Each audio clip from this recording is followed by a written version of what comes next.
La grâce de notre Seigneur a surabondé. Avec la foi et la charité qui est en Jésus-Christ. Ce soir, une grâce viendra pour toi. Que ce soit une grâce viendra pour toi. Toi qui es lié à la masturbation, tu poses la question. Je sais que tu souffres de cela. Tu veux te libérer, mais tu ne sais pas pourquoi. Comment faire? Tu as essayé. Merci parce que tu es là ce soir. Tu seras libéré dans le nom de Jésus-Christ.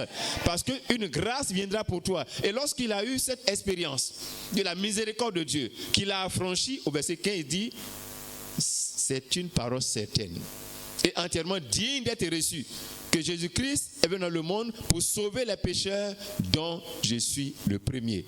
Ce soir, quel que soit le genre de péché qui a lié ta vie, tu peux être délivré. Et tu peux être délivré. Parce que tous ceux qui ont rencontré Jésus-Christ de Nazareth et qui étaient auparavant des pécheurs, ils ont changé définitivement d'identité. Les pécheurs, Pierre, sont devenus des saints Pierre. Les Paul sont devenus des saints Paul.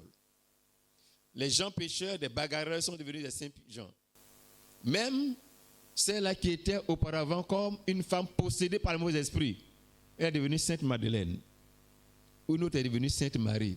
Jésus peut changer ton nom ce soir. Il dit, ta rencontre avec le Sauveur, ton nom changera ce soir. Cela signifie que lorsqu'ils rencontraient Jésus, s'ils étaient ivrognes hier, maintenant, ils sont devenus lucides. S'ils étaient les drogués, ils sont maintenant affranchis. S'ils étaient les coureurs de jupons, ils sont complètement libérés de tout cela. Tout ce qui est péché dans leur vie a disparu. Le goût du péché est parti. L'habitude du péché est partie. L'attirance du péché était vaincue. Maintenant, ils pouvaient mener une vie juste. Du matin au soir, avoir un cœur tranquille. L'agitation pour le péché avait disparu. Ce soir, le Seigneur te touchera. Et lorsqu'il va te visiter, la vie du péché sera brisée complètement dans le nom de Jésus-Christ. Qu'est-ce que la malédiction? La malédiction, c'est le contraire de la bénédiction. Amen. C'est le contraire de la bénédiction. Et le premier à expérimenter la malédiction dans le monde, c'est Adam. Après sa désobéissance avérée, Dieu l'a chassé du jardin d'Éden. C'est-à-dire qu'il a été dépossédé de tous les privilèges qu'il avait dans le jardin. Ça, c'est la malédiction. Il est dépossédé. Il est privé. La gloire est partie pour lui. Ce qui faisait de lui un homme digne dans ce jardin était maintenant perdu. Il voyait le jardin, mais il ne pouvait plus approcher le jardin. Dieu, la Bible dit d'ailleurs que Dieu a mis un chérubin qui agite une épée flamboyante pour ne pas permettre que Adam rentre à nouveau dans ce jardin. Alors qu'est-ce que la malédiction? La malédiction, c'est le mal qui vous éloigne de la bénédiction. De façon simple, pour votre compréhension, je ne vais pas compliquer les choses pour vous. La malédiction, c'est le fossé qui se creuse entre vous et la bénédiction. Il peut y avoir plusieurs causes pour lesquelles la malédiction vient sur quelqu'un. Dans la Bible, il y a plusieurs exemples. Un homme, un roi du nom d'Abimelech, la malédiction est venue sur sa maison. On dit que toutes les femmes de sa cour étaient subitement devenues stériles. Pourquoi cette malédiction? Et c'était une malédiction, c'était une sentence, c'était un sort qui est venu sur sa maison. Pourquoi cela est arrivé? La Bible dit à cause de ce qu'il a pris la femme d'autrui. Parce qu'il a pris la femme d'autrui, cela a attiré la malédiction sur sa maison.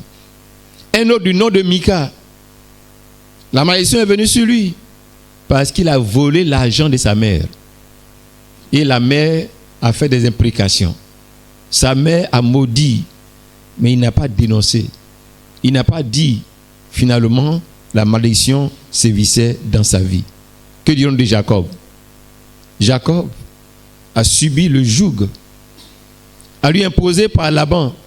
Il a souffert de cela durant 20 ans. Pourquoi a-t-il supporté ce joug de Laban pendant 20 ans? Tout simplement à cause de ce qu'il a fait. Il a menti sur son identité en volant le droit d'aînesse à son frère Ésaü. Et pour avoir fait cela, il a souffert. Il a souffert le joug. ce qui ne devait pas normalement souffrir. Il s'est vu en train de supporter tout cela à cause de l'acte qu'il a posé et cela a entraîné une malédiction sur sa vie.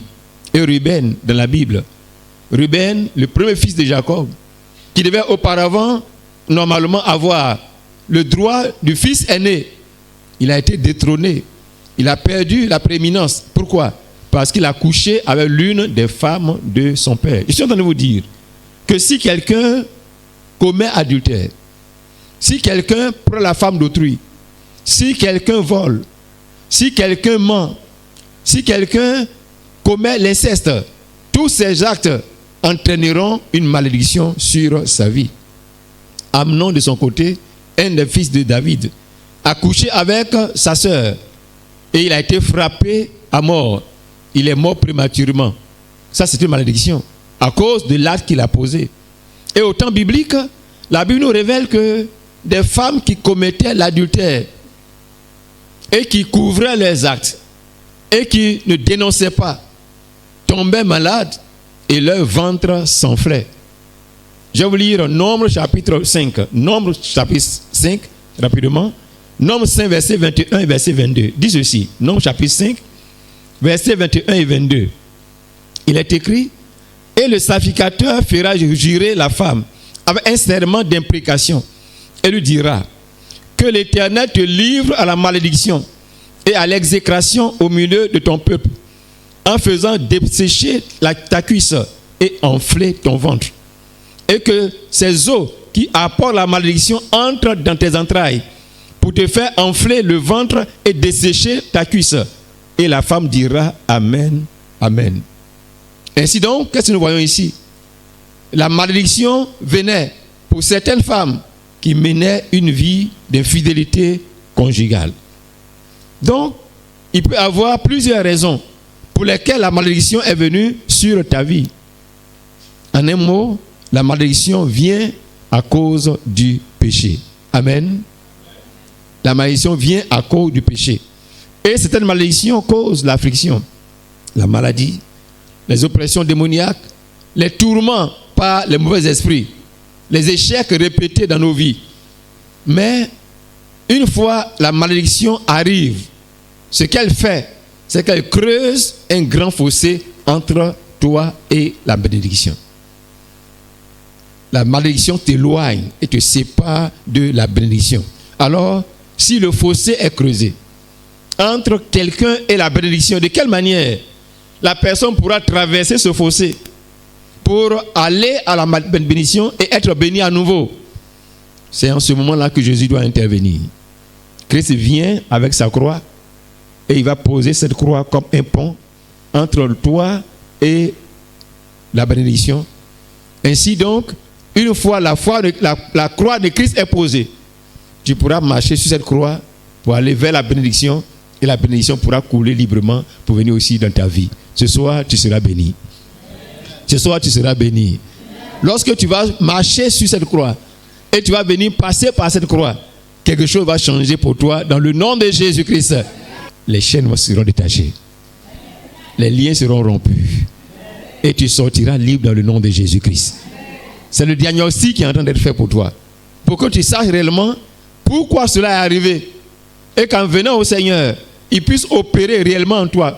La malédiction agit, il dit dans le verset, vous serez comme un homme qui fuit devant un lion. Quelqu'un est en train de fuir un lion. Le lion, c'est le danger, n'est-ce pas? Quand tu as vu le lion, c'est le danger que tu as vu. C'est la mort que tu vois en face. Et tu fuis le danger pour aller chercher un refuge. Maintenant on dit, il fuit un lion et il rencontre un ours. Un autre animal encore dangereux, qui cause aussi la mort. Finalement, tu es pris dans l'étau, tu es au milieu, ça veut dire que c'est la catastrophe inévitable.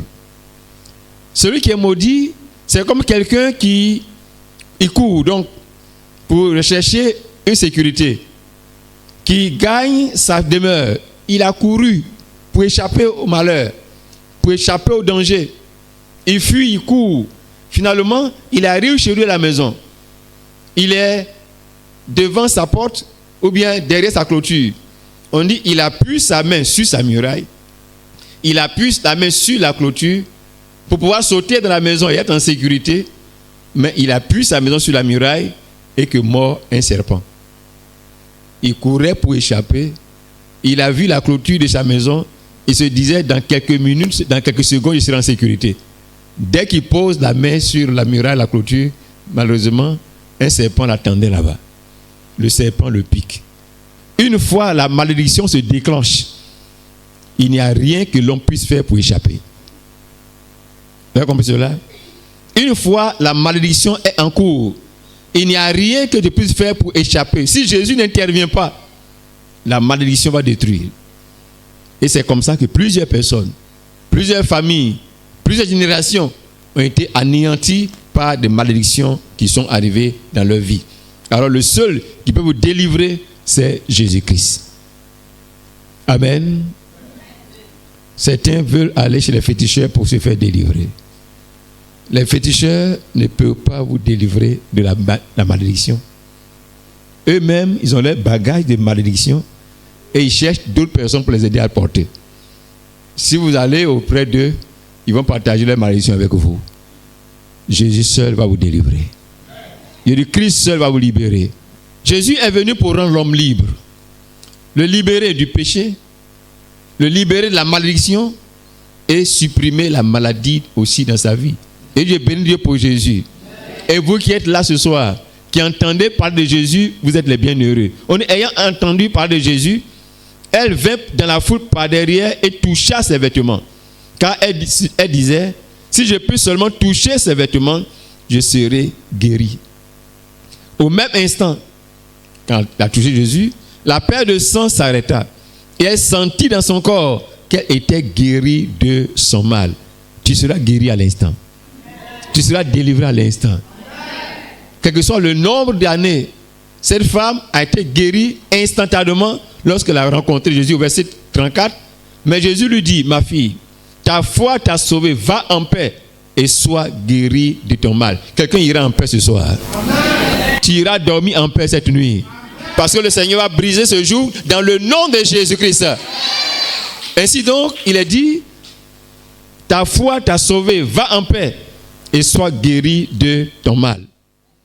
Ce que je vais vous faire comprendre ici, cette femme a été guérie, mais la guérison n'est pas réservée à elle seule. Elle est simplement donnée en exemple pour rassurer quiconque se trouverait dans une situation de maladie. Une maladie même qui pourrait être une maladie pire, au point qu'on dit que c'est une maladie chronique, une maladie inguérissable. Cette femme a souffert d'une telle maladie. Mais Jésus l'a guérie. Tu seras aussi guéri. Il dit, tu seras aussi guéri. Qu'est-ce qui a aidé la femme? Elle a cru. Elle a cru que Jésus pouvait la guérir. Elle a cru que Jésus pouvait la délivrer. Elle a cru que Jésus a la puissance de la franchir. Si tu crois, tu le verras aussi ce soir. Il dit, si tu crois, tu le verras aussi ce soir. Si tu acceptes et tu donnes le message à toi-même, et tu dis, incrédulité disparaît de mon cœur. Doute quitte mon cœur. Les pensées erronées dans mon esprit quittaient mon cœur. Je suis venu à Jésus et Jésus me touchera ce soir. Je le toucherai ce soir et je retournerai guéri. Si tu prends cette décision, alors tu es déjà guéri dans le nom de Jésus-Christ. Cette femme a été délivrée en venant à Christ. Le Seigneur Jésus guérit toute maladie et toute infirmité. Regardez Matthieu chapitre 8, verset 16 et le verset 17. Matthieu 8, 16 et 17. Le soir, comme cette nuit, on amena auprès de Jésus plusieurs démoniaques. Il chassa les esprits par sa parole et il guérit tous les malades. Combien de malades? Combien de malades? Il dit combien de malades? Il guérit combien de malades? Tu es dedans. Tu es dans ce nombre-là. Tu seras aussi guéri dans le nom de Jésus-Christ. Si tu te dis, ah, il guérit tous les malades, donc je suis au milieu. Je suis dans ce nombre-là. Moi aussi, je suis guéri. Et tu retourneras guéri ce soir dans le nom de Jésus-Christ. Verset 17, afin que s'accomplisse ce qui avait été annoncé par Ésaïe le prophète. Il a pris nos infirmités et il s'est chargé de nos maladies. Ce soir, toutes tes maladies seront transférées sur le calvaire. Et toutes tes maladies seront transférées sur le calvaire. Il y a un changement ce soir. Il y a un transfert ce soir. Regarde, toute maladie dans ton corps, commence à voir cela. Commence à imaginer cela dans ton esprit, maladie dans la tête, dans le ventre, au cœur, au poumon, dans les articulations, dans le sang, où se trouve ce mal-là. Quelle que soit la maladie, cachée ou ouvertement, le mal se trouve là. Cette maladie sera transférée ce soir. Et cette maladie sera transférée ce soir. Et cette maladie ira et tu seras complètement délivré dans le nom de Jésus-Christ. Je reçois. Tu es guéri ce soir dans le nom de Jésus-Christ. Le Seigneur veut changer toutes choses ce soir. J'ai montré que, premièrement, il délivre du péché. Ensuite, il délivre de la malédiction. Et enfin, ce soir, il guérit de la maladie. Mais qu'est-ce qui envoie ces problèmes? Le péché dans la vie de l'homme envoie la malédiction. Le péché dans la vie de l'homme envoie la maladie. Une fois le péché s'en va, la malédiction ira. Une fois le péché s'en va, la maladie aussi va suivre. Alors, tu auras besoin de venir au Seigneur pour qu'il efface le péché dans ta vie. Jésus veut faire quelque chose ce soir pour quelqu'un ici. Vous savez ce qu'il veut faire? Il veut effacer le péché. Tu as compris? Il veut effacer le péché.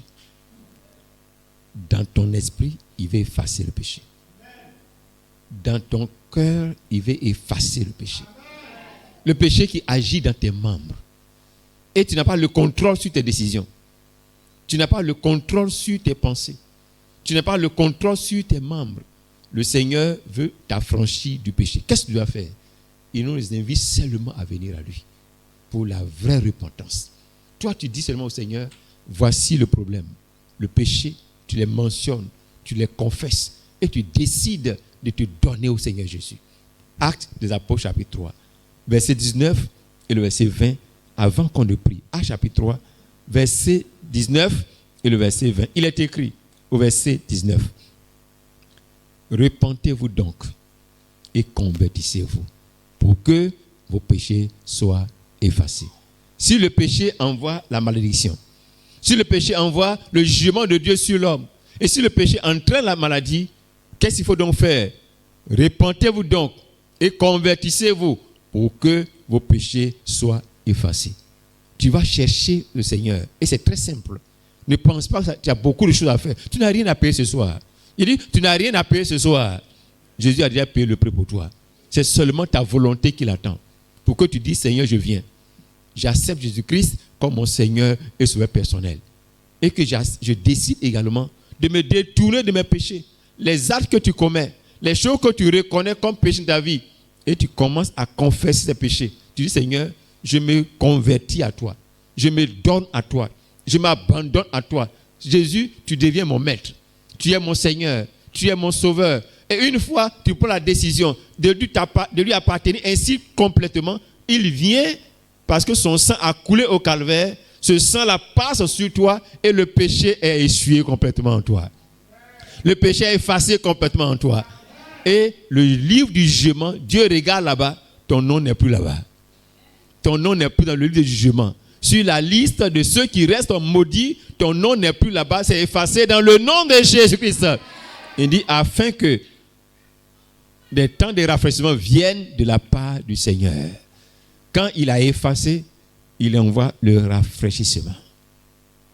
Le rafraîchissement. Il enlève le péché, il t'envoie la joie du salut. Ton cœur devient joyeux. Tu es libre du péché. La culpabilité s'en va. La peur que tu avais dans le cœur disparaît. Le souci que tu avais, on va m'attraper un jour, on va m'attraper un jour, on va m'attraper un jour. Mais malgré cela, tu continues de faire. Mais une fois le péché est ôté de toi, cette crainte-là disparaît également. Parce que tu sais que maintenant que tu es juste, il n'y a plus de condamnation pour ceux qui sont en Jésus-Christ. Ton esprit va et tu vis maintenant dans la pureté. Et les temps de rafraîchissement, le Seigneur va rafraîchir ta vie. La sécheresse que la malédiction a causée sera remplacé par la fraîcheur de la bénédiction qui prendra place désormais dans le nom de Jésus-Christ. Et après cela, quand tu vas sortir, parce que tu vas prier ce soir, tu partiras avec un changement de nom, un changement d'identité. Ta vie sera rose, ta vie sera merveilleuse, ta vie sera gracieuse. Les larmes seront maintenant des larmes de joie, des larmes de bonheur. Quelqu'un sera visité ce soir. Je dis quelqu'un sera touché ce soir. Si tu sais que tu seras touché, lève-toi, nous allons prier le Seigneur. Les têtes, levons-nous promptement. Levons-nous promptement. Nous allons maintenant permettre au Seigneur de visiter chacun de nous. Tout le monde debout, les têtes baissées, les yeux fermés. Tout le monde debout, les têtes baissées, les yeux fermés. Examine ta vie. Il dit, repentez-vous donc et convertissez-vous pour que vos péchés soient effacés. Voici ce que toi tu dois faire. C'est de prendre la décision d'abandonner ces choses. De dire, Seigneur, voici mes actes. Voici ma vie. Je reconnais que je vis dans le péché. Je suis conscient que ma vie n'est pas rose et qu'effectivement la malédiction me suit. Seigneur, pardonne-moi. À partir d'aujourd'hui, je prends la résolution de ne plus pécher. Transforme ma vie, Jésus, et tu invites Jésus dans ta vie. Une telle décision enverra le pardon de Dieu pour toi. Élève la voix et prie le Seigneur maintenant. Chacun va parler au Seigneur. Ouvre la bouche et prie. Ouvre la bouche et parle au Seigneur. Tu réalises que le péché est là. Tu n'as pas la victoire sur le péché. Les yeux fermés et chacun parle à Dieu. Tu n'as pas la victoire sur le péché. Tu n'as pas la victoire sur le péché. Ta vie est séquencée par le mal. Tu n'as pas la domination. Que chacun prie. C'est une affaire personnelle. C'est une affaire personnelle.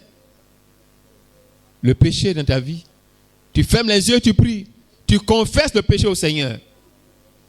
Tu lui révèles que tu es conscient que le péché va détruire ta vie et tu veux en être délivré ce soir. Dis au Seigneur que tu es désolé. Dis au Seigneur que tu es dans la confusion. Dis au Seigneur que véritablement tu as pris la résolution de sortir du groupe de tous ceux qui vivent dans le péché. S'il a sauvé Pierre, Paul, tu veux qu'il te sauve ce soir. Confesse tes péchés au Seigneur. Avoue tous tes péchés au Seigneur. Quel est ce péché qui est attaché à toi? Quel est ce péché qui est attaché à toi? Malgré la résolution, mais qui est accroché à toi. Tu ne peux pas t'en défaire. Tu ne peux pas te libérer. Tu as essayé tes propres sciences. Ça ne marche pas. Ce soir, ce dont tu as besoin, c'est de donner ta vie réellement à Jésus, mon frère. Ma soeur, donne ta vie à Jésus complètement. Soumets ta vie à Jésus maintenant. Soumets-lui ta vie. Soumets-lui ton cœur. Soumets-lui tout ce qui est en toi. Dis au Seigneur, je prends ma décision. Je me donne totalement à toi, Seigneur. Prie, mon frère, ma soeur, prie. Quelle est cette vie que tu mènes? Tu sais, les résolutions que tu prenais, je ne vais plus le faire. Je ne vais plus le faire, mais tu n'arrives pas. Je ne vais plus le faire, mais tu n'arrives pas. Parce que le péché habite en toi. Le péché te domine. Le péché te corrompt. Mais Jésus est là pour te libérer. Jésus est là pour te sauver. Viens au Seigneur ce soir. Viens à Christ cette nuit. Dis-lui sincèrement, Seigneur, voici ma vie. Je veux ce soir que tu apportes cette délivrance pour moi. Je veux ce soir que tu me libères complètement. Confesse le péché au Seigneur. Avoue le péché au Seigneur. Prends la décision de ne plus continuer ainsi. Ce que tu connais de ta propre vie, déclare-le au Seigneur. Ce que tu sais ta vie, si c'est le mensonge, dis-le au Seigneur. Seigneur, ma vie, je suis rempli de mensonges. Ma vie, je suis une personne qui ment à tout moment. Je vis dans le mensonge, Seigneur. Dis-le au Seigneur. Si c'est la fornication, si c'est l'adultère, déclare-le au Seigneur. Si pour toi c'est l'ivrognerie, si pour toi c'est le tabac qui est ton mal, alors dis-le au Seigneur. Seigneur, voici ma vie. Mais je veux en être affranchi. Je veux une délivrance ce soir. Je veux être libéré ce soir. Je veux être affranchi ce soir. Prie le Seigneur, mon frère, ma soeur. Parle à Dieu. Déclare-lui ce que tu attends de lui. Tu veux qu'il te sauve. Dis-le ouvertement. Et il va te sauver. Il va te délivrer. Et après ce soir, tu auras une vie complètement libre. Au nom de Jésus, nous avons prié. Si tu as résolu de finir ce soir avec le mal et que Jésus vienne en toi, le salut te parvient maintenant dans le nom de Jésus-Christ. Maintenant, tu vas examiner ta vie. Est-ce que le péché a entraîné la malédiction sur toi? Tu vois que ta vie n'est pas victorieuse. Tu vois que l'échec est accroché à toi. En toi et la bénédiction, c'est un grand fossé. Tu vas parler au Seigneur. Ou bien tu es malade, voici le moment de parler à Dieu. Pour que le Seigneur brise le joug de la malédiction et qu'il te guérisse complètement. Et devant la voix, prions le Seigneur. Je n'entends pas ta prière. Je n'entends pas ta prière. Élève la voix et parle à Dieu. Qu'est-ce que tu attends qu'il fasse pour toi? Es-tu malade? Es-tu oppressé? Y a-t-il un jour de l'ennemi sur ta vie? Est-ce que tu vis comme un enchantement qui est sur toi, un envoûtement? Ce soir, viens au Seigneur. Dis-le au Seigneur. Déclare-le au Seigneur. Révèle ton mal au Seigneur. Révèle cette situation au Seigneur. Il va te guérir. Il va te délivrer. Il va t'affranchir. Il va briser le jour de cette maladie. Prie le Seigneur. Prie, prie, prie, prie. Parle à Dieu de tout ton cœur. Au nom de Jésus, nous avons prié. Christ nous a rachetés de la malédiction de la loi. Toute malédiction disparaîtra ce soir. Il guérit les malades. Il délivre les oppressés. Il affranchit de tout joug. Ce soir, sois prêt. Tout à l'heure, tu vas expérimenter ton miracle. Il dit tout à l'heure, tu vas expérimenter ton miracle. Le Seigneur brise ce joug maintenant dans ton corps, dans ta vie, dans le nom de Jésus-Christ. Tous les yeux fermés, les têtes baissées, tu vas lever la main vers le ciel. Et l'autre main, là où tu as le problème, tu imposes une main, les yeux fermés, tout le monde les yeux fermés, ne sois pas un spectateur, ferme les yeux maintenant, ne regarde pas ton voisin, ferme les yeux maintenant, ne cherche pas qui est à côté, ferme les yeux maintenant, et tu lèves une main vers le ciel, et l'autre main, tu l'imposes, si tu as une partie du corps où tu es malade, impose la main à la partie, et tu vas recevoir tout à l'heure ta visitation. Et lorsque tu vas recevoir ton miracle, tu ne partiras pas sans témoigner. Quand tu vas recevoir ton miracle, tu n'y partiras pas sans témoigner. Donc, examine. Ce que tu vois comme douleur, ça disparaîtra bientôt. La boule là disparaîtra bientôt. Ce problème, tu partiras tout à l'heure. Alors, tu sauras que Dieu l'a fait et tu viendras ici pour témoigner. Est-ce que vous êtes prêts? Est-ce que vous êtes prêts pour recevoir le miracle? Père, dans le nom de Jésus-Christ, je bénis ton grand nom ce soir. Jésus, tu as payé tout le prix. Et à la croix, tu as dit, tout est accompli. Maintenant, par tes maîtresses, nous sommes guéris. Et la Bible dit que Christ nous a rachetés de la malédiction de la loi. Merci pour tous ces frères et sœurs qui ont reconnu que le péché est dans leur vie et qui sont venus ce soir, qui ont confessé leur péché et qui ont pris la décision de t'appartenir et qui ont réclamé le salut vrai pour mener une vie victorieuse. Je prie, Seigneur, que tous leurs péchés leur soient pardonnés maintenant dans le nom de Jésus-Christ. Donne-leur la victoire sur le péché. Donne l'expérience du salut et qu'à part d'aujourd'hui, Seigneur, ceux qui n'ont jamais connu, ceux qui n'ont jamais expérimenté la liberté du péché et la joie du salut, accorde cela à chacun maintenant dans le nom de Jésus-Christ. Maintenant, Seigneur, pour tous ceux qui sont malades, tu as dit, je suis l'Éternel qui te guérit. C'est pourquoi je prie, Seigneur, étends ta main. Touche-les, Seigneur, comme ils imposent les mains à leur partie malade. Je prie que ta puissance les touche maintenant. Que ton onction les touche maintenant. Que ta droite les touche maintenant. Et que la puissance de ce mal soit brisée dans le nom de Jésus. Que cette maladie s'en aille immédiatement. Que cette boule quitte immédiatement. Que ce fibrome quitte immédiatement. Que cette hernie quitte immédiatement. Que ce problème de trouble de cerveau quitte immédiatement. Que ce que tu as dans les yeux quitte immédiatement. Que les douleurs de cœur quittent immédiatement. Et que ce que tu as dans l'articulation disparaisse maintenant dans le nom de Jésus. Seigneur, je prie que tous ces frères et sœurs reçoivent leur délivrance, reçoivent leur miracle, et les esprits méchants qui sont derrière et qui occasionnent ces maladies, ces malédictions, je commande à ces démons, sortez maintenant au nom de Jésus. Sortez maintenant au nom de Jésus. Sortez maintenant au nom de Jésus. Je proclame la délivrance à tous ces frères et sœurs. Ce joug de malédiction est brisé au nom de Jésus. Ce mauvais sort est brisé au nom de Jésus. Ma sœur, tu es affranchie. Mon frère, tu es affranchi. Jeune homme, tu es libéré ce soir dans le nom de Jésus. Et ce mal ne sera plus jamais là. Père, je veux que tu confirmes ta parole. Et que tout ce que ces frères et sœurs ont réclamé dans leur prière leur soit accordé librement à cause du calvaire dans le nom de Jésus. Seigneur, merci parce que tu m'as exaucé. C'est dans le nom de Jésus que j'ai prié. Amen.